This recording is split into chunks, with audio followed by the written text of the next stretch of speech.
आप देख रहे हैं डार्क फाइल्स। तो चलिए बढ़ते हैं आज की इस कहानी की ओर। रात के 8:30 का समय था। जंगल का रास्ता घुप अंधेरा। एक पथिक की पदचाप जंगल की खामोशी को छिन्न भिन्न कर रही थी और उनका पथ आलोकित करती एक छोटी सी टॉर्च की रोशनी बीच बीच में जंगल की निस्तब्धता को भंग करता हुआ उल्लू का अचानक डरावना आवाज और डर के मारे उस आदमी का हलक सूख रहा था और बीच बीच में चूहों के बिलों से गिरते मिट्टी की आवाज भी उसे विचलित कर रहे थे। वो उस बुरे समय को कोस रहा था जब अंधेरा होने पर उसने गोविंद से चलने की जिद की। बहुत कहा गोविंद ने, अरे मान सिंह रुक जा, बहुत देर हो गई है, सुबह चले जाना। पर वो नहीं माना। रुक जाता तो ठीक रहता, पर अब क्या ही हो सकता है। अब तो वो चल पड़ा है। वापस जाना अपनी बेइज्जती करवाने जैसा है। जो होगा देखा जाएगा। अकेले में भयभीत मन को निडर बनाना कितना मुश्किल है ये आज उसे पता चल गया था। दूसरा, अगर समझाए तो आदमी एक बार समझने की कोशिश कर सकता है, लेकिन अकेले में खुद आदमी खुद को कैसे समझा सकता है, क्योंकि डर पैदा करने वाले विचार उस पर तेजी से हावी होते रहते हैं। तभी सामने एक घना पेड़ उसे दिखाई दिया। अंधेरे में उसे पेड़ तो दिख गया, मगर वो ठिठका और गौर से देखने लगा। उसके नीचे कोई बैठा सा दिखाई दिया। इतनी रात को कौन होगा जो इतने आराम से बैठा है, जैसे कोई धूप से बचने के लिए बैठता है। किसी अनहोनी आशंका से वो डर गया। डर के मारे एक बार तो वो उल्टे पैर भागने को हुआ, पर कुछ सोचकर वो रुक गया। तभी उसे छोटी टॉर्च का ध्यान आया। उसने टॉर्च की रोशनी में देखा तो दंग रह गया। पेड़ के नीचे से ऊपर तक किसी ने 3 बड़े पत्थर रखे हुए थे, जो कि अंधेरे में किसी बैठे हुए आदमी की तरह दिख रहे थे। उसके मुंह से एक लंबी सांस निकली। फिर उसने तेजी से चलती हुई अपने सांसों पर काबू पाया। कितना डर गया था वो। आश्वस्त होकर उसने आगे कदम बढ़ाया। 2 कदम चलकर वो फिर रुक गया और फिर से उस पेड़ की तरफ देखने लगा, इस आशय से कि वो दोबारा वैसा ही दिखेगा, या उसके भ्रमित मन की वजह से उसे ऐसा दिखा था। ज्यों ही उसने नजर घुमाई, अब की बार उसे अंधेरे में 2 बड़े पत्थर दिखे। तो क्या मनुष्य का मन ही प्रेत को जन्म देता है? वो इस बात पर विचार कर ही रहा था कि तभी अचानक वो तीनों पत्थर धड़ाम से पेड़ के तने से फिसलकर इस तरह गिरे जैसे किसी आदमी के गिरने की आवाज़ आती है, और फिर खड़खड़ की आवाज़ के साथ एक और आवाज़ हुई, जैसे कोई व्यक्ति जख्मी हो और कराह रहा हो। ये देखकर मान सिंह के तो होश उड़ गए। वो हड़बड़ाकर तेजी से चलने को हुआ और अंधेरे में उसका पैर रास्ते के बाहर की तरफ किसी झाड़ी में फंस गया। वो पैर वापस खींचने लगा। तभी उसने ध्यान से सुना तो किसी महिला के सुबकने की आवाज़ आ रही थी। रह रहकर वो महिला सुबक रही थी, मगर कहीं कुछ दिखाई नहीं पड़ रहा था। अब महिला सुबकते सुबकते रोने लगी। बहुत ही डर के कारण मान सिंह के पैरों तले जमीन खिसक गई। अब क्या होगा?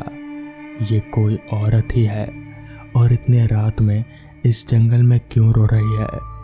मान सिंह दूसरे पहलू पर विचार करने लगा, पर वो जानता था कि यह सच नहीं हो सकता। किसी तरह झाड़ी से पैर निकालकर मान सिंह आगे बढ़ने लग गया। तभी उस महिला की आवाज़ फिर से आने लगी। अब वो रोते रोते कह रही थी, रुक जाओ, रुक जाओ, जैसे घायल अवस्था में कोई मदद के लिए चिल्लाता है। इस तरह उसकी आवाज़ सुनाई पड़ रही थी। मानसिंह दहशत में तो था, मगर वो जल्दी जल्दी चलने की कोशिश कर गांव की परिधि में पहुंचना चाहता था। उसके मन की सोच अब बिल्कुल बंद हो चुकी थी। बस उसे अपने कुल देव का मन में ध्यान आया। बार बार अपने कुल देवता का स्मरण करते वो डर को एक कर बस फटाफट चलता जा रहा था। तभी पीछे से उसी महिला की आवाज़ सुनाई पड़ी, रुक जाओ, अरे रुक जाओ। और उसके अगल बगल कुछ छोटे पत्थर और रेडियां गिरने की आवाज़ आई, मगर उसे लगा नहीं। अब उस आवाज़ में भारीपन था, मानो वो अधिकार पूर्वक कह रही हो, रुक जाओ, रुक जाओ। और उसे लगा जैसे उसके पीछे से वो आवाज़ आ रही हो। पत्थर और रेडियों का उसके अगल बगल गिरना जारी था। तभी उसे दूर से कोई टॉर्च की रोशनी दिखी। ये कौन हो सकता है? कहीं कोई दूसरी मुसीबत तो नहीं? पर उसका साहस थोड़ा बढ़ा। उसके अपने गांव भिवाली की सीमा आने वाली थी। कोई आदमी ही लगता है। तभी उस महिला का अट्ठास भरा स्वर उसे सुनाई पड़ा, तेरी किस्मत अच्छी थी जो तू बच गया। तब तक टॉर्च की रोशनी पास आ गई थी। अरे मानसिंह, तू कहाँ गया था रात में? वो व्यक्ति बोला। वो ज्ञानचंद था। अरे चाचा क्या बताऊं, बस कोट गांव तक गया था, गोविंद के पास। अरे तो रात में वहीं रुक जाता, रात में चलने की क्या जरूरत थी, चल। और उसने मान सिंह को आगे कर खुद उसके पीछे चलने लगा। रास्ते में डर तो नहीं लगा? मैंने देख लिया था दूर से टॉर्च की रोशनी को, समझ गया था कि कोई तो अकेला आ रहा है, इसलिए मैं चला आया। मान सिंह ने उसे कुछ नहीं बताया।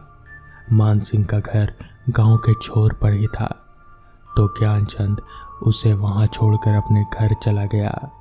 रात के 10 बज चुके थे। उसकी पत्नी और उसकी बूढ़ी माँ उसे देखकर घबरा गए। अरे मानो, इतनी रात में? हमने तो सोचा था कि सुबह आओगे।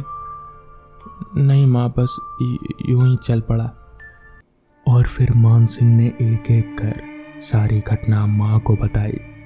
उसकी माँ ने तुरंत कुछ चावल कटोरी में रख उसके सिर के चारों ओर घुमाए और फिर बाहर आकर चारों तरफ फेंक दिया। फिर अंदर आकर एक टीका चावल का मान सिंह के माथे पर लगा दिया। फिर बोली, बेटा तुम्हें रात में नहीं चलना चाहिए।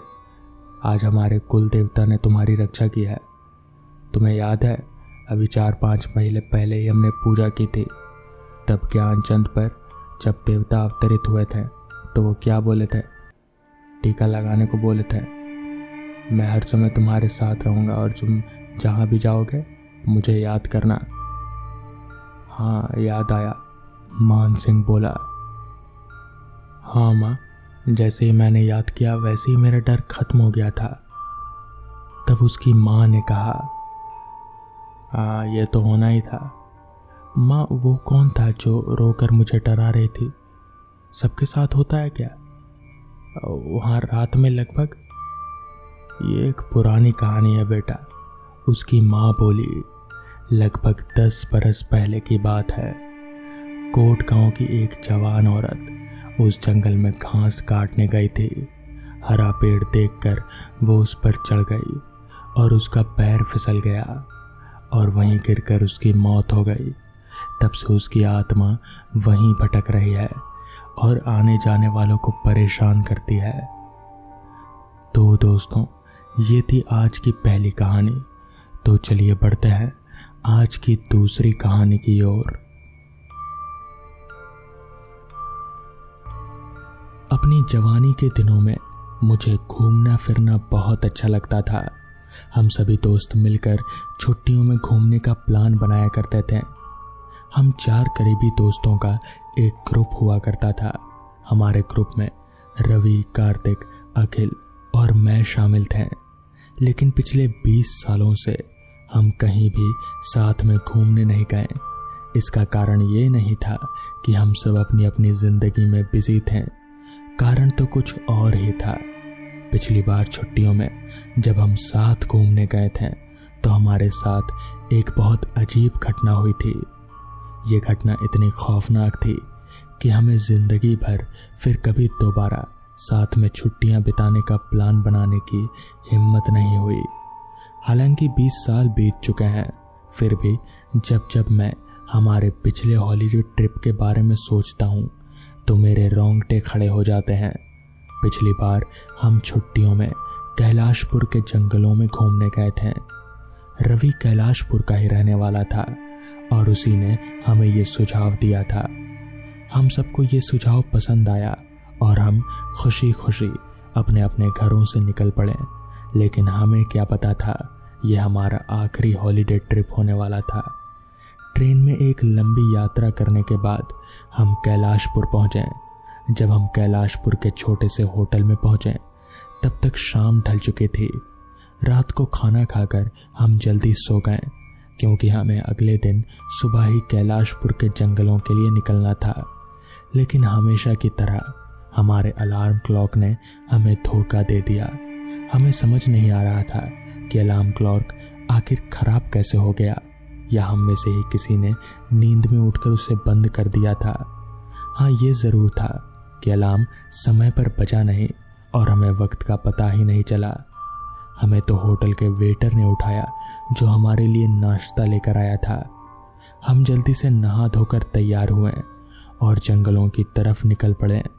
पूरे दिन जंगलों में घूमकर हम बहुत थक गए, लेकिन फिर भी हम सब बहुत खुश थे। अब शाम हो चुकी थी और सूरज डूबने वाला था, इसलिए हमने वापस जाने का फैसला किया। जैसे ही हम वापस जाने के लिए मुड़े, अखिल को एक पुरानी गुफा नजर आई। चलो दोस्तों, अखिल ने बड़े उत्साह के साथ कहा, जाकर देखते हैं कि उस गुफा के अंदर क्या है। क्या तुम पागल हो गए हो अखिल? मैंने कहा, वो गुफा बहुत पुरानी है, हो सकता है ढह जाए और हम सब उसके अंदर ही फंस जाएं। कायर मत बनो अमर, अखिल ने मुझे घूरते हुए कहा। खतरों से खेलने में ही तो मजा है, चलो दोस्तों मेरे साथ। लेकिन रवि और कार्तिक ने भी अखिल की बात नहीं मानी। ठीक है, तो फिर मैं अकेला ही चला जाता हूँ, कहकर अखिल पांव पकड़ता हुआ गुफा के अंदर चला गया। हम सब काफी देर तक गुफा के बाहर उसके आने का इंतजार करते रहे। गुफा के बाहर अखिल का इंतजार करते हुए हर गुजरते पल के साथ हमारे दिल की धड़कन तेज होती जा रही थी। हम अपनी सुरक्षा की प्रार्थना कर रहे थे और उसकी भी, और मन ही मन ये सोचकर पछता रहे थे कि हमने उसे जाने ही क्यों दिया। थोड़ी देर बाद हमने उसे बाहर आते हुए देखा और चैन की सांस ली। देखो मुझे गुफा के अंदर से क्या मिला।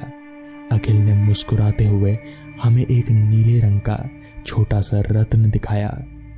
ढलते सूरज की किरणें जब उस रत्न पर पड़ी तो उनमें से एक अजीब तरह की नीली रोशनी फूट पड़ी। उस विचित्र प्रकाश को देखकर मेरी रूह कांप गई। इसे वहीं वापस रख दो, मैंने अखिल से विनती की। मुझे कुछ ठीक नहीं लग रहा, तुम पागल हो गए हो क्या अमर? अखिल ने उस रत्न की तरफ धीरे से अपने बैग में रखा और अच्छी तरह से बैग को बंद कर दिया। ये रत्न बहुत कीमती लगता है, हो सकता है इसे बेचकर हमें काफी सारा रुपया मिले। चलो अब जल्दी चलते हैं वापस, अंधेरा हो चुका है। अंधेरा हो चुका था, इसलिए हमने ज्यादा बहस करना ठीक नहीं समझा और अपने वापस होटल की तरफ चल पड़े। जरा रुको तो। जब हम जंगल के छोर पर पहुंच गए तब अखिल ठिठक कर रुक गया और उसने कहा, क्या तुम्हें वो आवाज सुनाई दे रही है? कैसी आवाज? मैंने पीछे मुड़कर अखिल को देखा। पायल की झनकार की आवाज। अखिल ने बड़ी उत्सुकता से चारों तरफ देखा। यह मजाक का वक्त नहीं है। मुझे उस पर गुस्सा आ रहा था। वैसे भी काफी देर हो गई है, हमें जल्दी वापस जाना चाहिए। नहीं नहीं, मैं मजाक नहीं कर रहा। अखिल ने मेरी बात का विरोध किया। मैं काफी देर से यह आवाज सुन रहा हूं, मुझे ऐसा लग रहा है कि कोई हमारा पीछा कर रहा है। चलो वापस चलते हैं अखिल। मैंने उसका हाथ पकड़ा और खींचते हुए ले गया।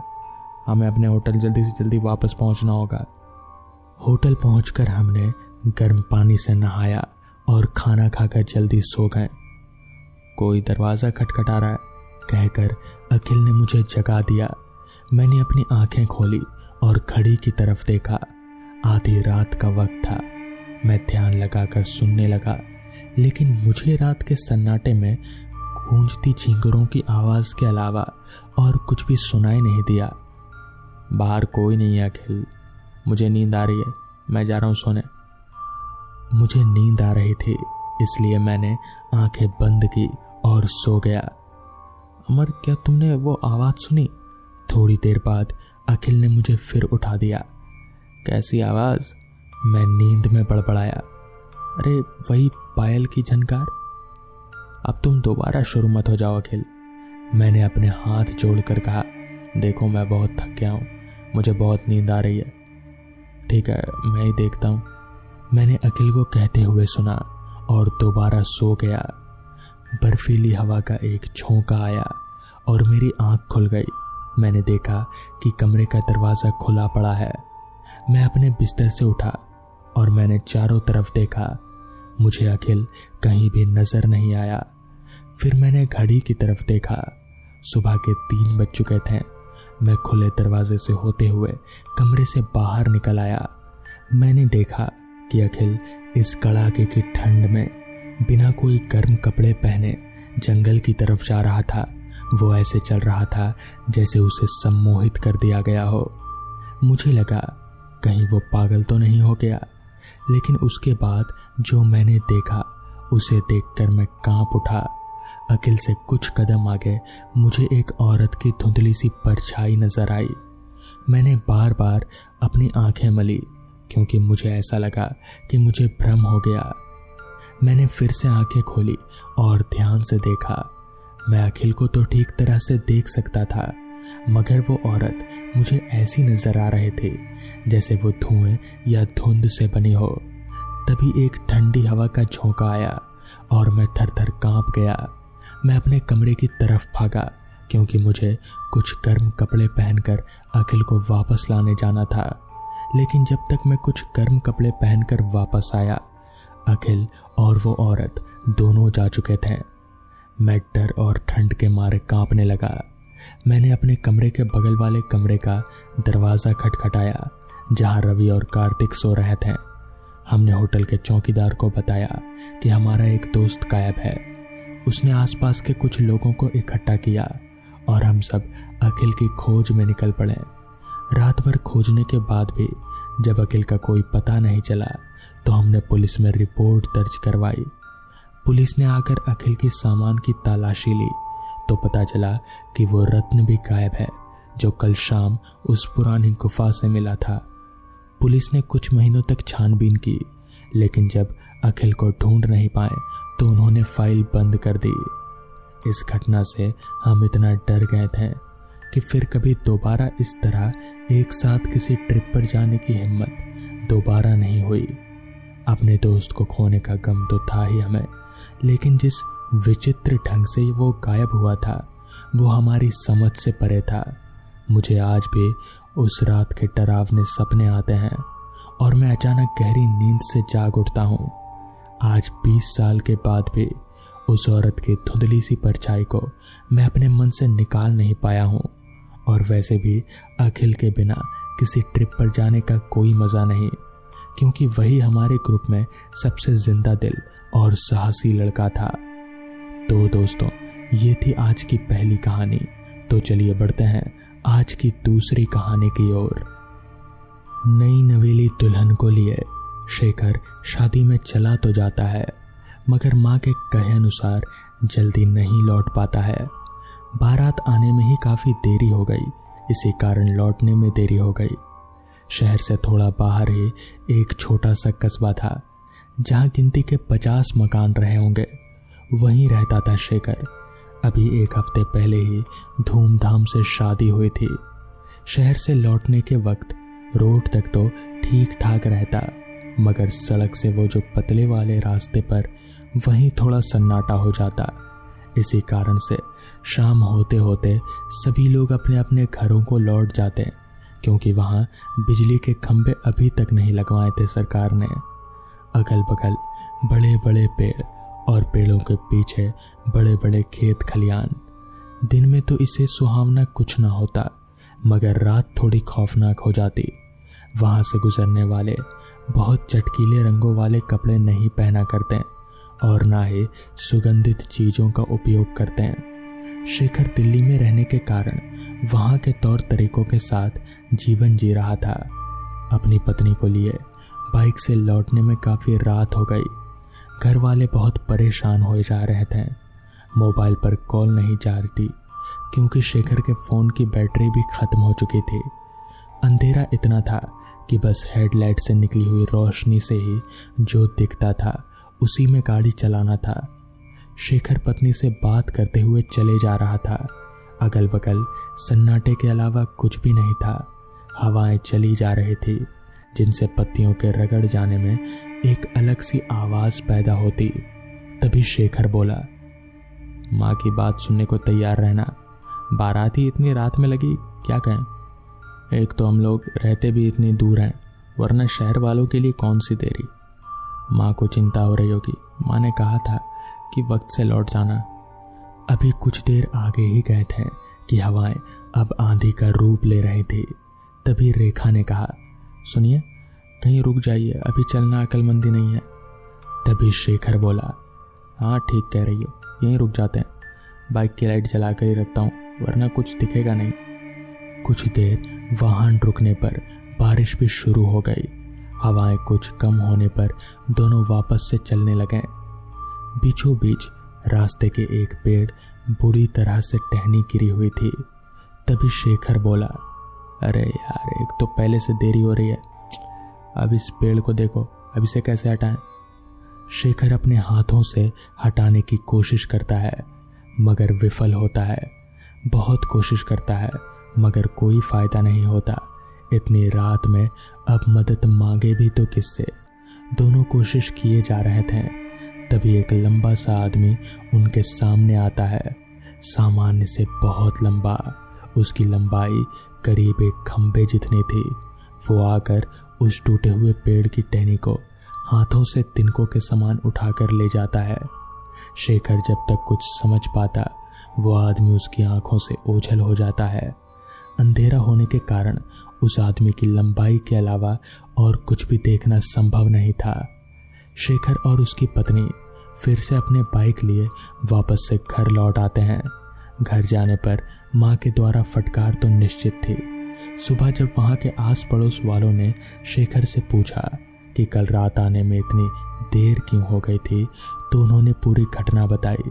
तो पड़ोसी ने कहा कि उस रास्ते पर दरअसल एक जिन्न रहता है। वो एक अच्छा जिन्न है जो मुसीबत में लोगों की मदद करता है और उसकी लंबाई बहुत ज़्यादा है, करीब एक खंबे जितनी। तो दोस्तों ये थी आज की कहानियाँ। अगर आपको ये कहानियाँ पसंद आई हों तो वीडियो को लाइक और चैनल को सब्सक्राइब करना ना भूलें। तो मैं आपका दोस्त आर्यन जल्द ही मिलूँगा आपसे ऐसी ही नई कहानियों के साथ। तब तक के लिए अपना ख्याल रखें।